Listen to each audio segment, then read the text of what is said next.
കോതമംഗലം രൂപതയുടെ കീഴിൽ പ്രവർത്തിക്കുന്ന ഉന്നത വിദ്യാഭ്യാസ സ്ഥാപനം വിശ്വജ്യോതി എഞ്ചിനീയറിംഗ് കോളേജ് വാഴക്കുളം.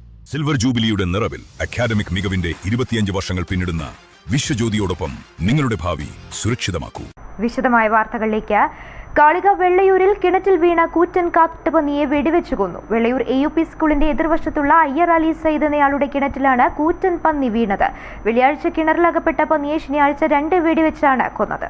വെള്ളിയാഴ്ച വൈകുന്നേരം 4 മണിയോടെയാണ് കിണറ്റിൽ കാട്ടുപന്നി വീണത്. തോക്ക് കിട്ടാൻ വൈകിയതോടെയാണ് കാട്ടുപന്നിയെ വെടിവെച്ച് വീഴ്ത്താൻ വൈകിയത്. സംസ്ഥാനത്ത് തെരഞ്ഞെടുപ്പ് പെരുമാറ്റച്ചട്ടം നിലനിൽക്കുന്നതിനാൽ ലൈസൻസുള്ള തോക്കുകളെല്ലാം പോലീസ് സ്റ്റേഷനിൽ സറണ്ടർ ചെയ്യപ്പെട്ട നിലയിലാണ്. അടിയന്തര ഘട്ടങ്ങളിൽ ഉപയോഗപ്പെടുത്തുന്നതിന് കാളികാവ് ഗ്രാമപഞ്ചായത്തിൽ നിയോഗിതരായ ഷൂട്ടർമാരുടെ തോക്കുകൾ വിട്ടുനൽകണമെന്ന് പഞ്ചായത്ത് സെക്രട്ടറി ജില്ലാ കളക്ടർക്ക് അപേക്ഷ നൽകിയിരുന്നു. തുടർന്ന് പകുതി ഷൂട്ടർമാർക്ക് തോക്കുകൾ വിട്ടുനൽകി. തോക്ക് ലഭിക്കാൻ വൈകിയതിനാലാണ് കിണറ്റിൽ വീണ പന്നിയെ ഒഴിവാക്കാൻ 1 ദിവസത്തോളം സമയമെടുത്തത്. കിണറിൽ വീണ കാട്ടുപന്നി കിണറിന്റെ അടിഭാഗം ഉഴുതുമറിക്കുകയും വലിയ തോതിൽ തുരന്നിട്ടുമുണ്ട്. പെരിന്തൽമണ്ണ സ്വദേശിയായ VC മുഹമ്മദ് അലിയാണ് പന്നിയെ വെടിവെച്ചു കൊന്നത്.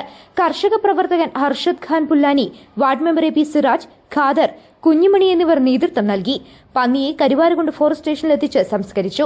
ഇതോടെ പ്രസിഡന്റുമാർക്ക് അധികാരം ലഭിച്ച ശേഷം കാളികാവ് പഞ്ചായത്തിൽ മാത്രം വെടിവെച്ചു കൊന്ന കാട്ടുപന്നികളുടെ എണ്ണം 183 ആയി.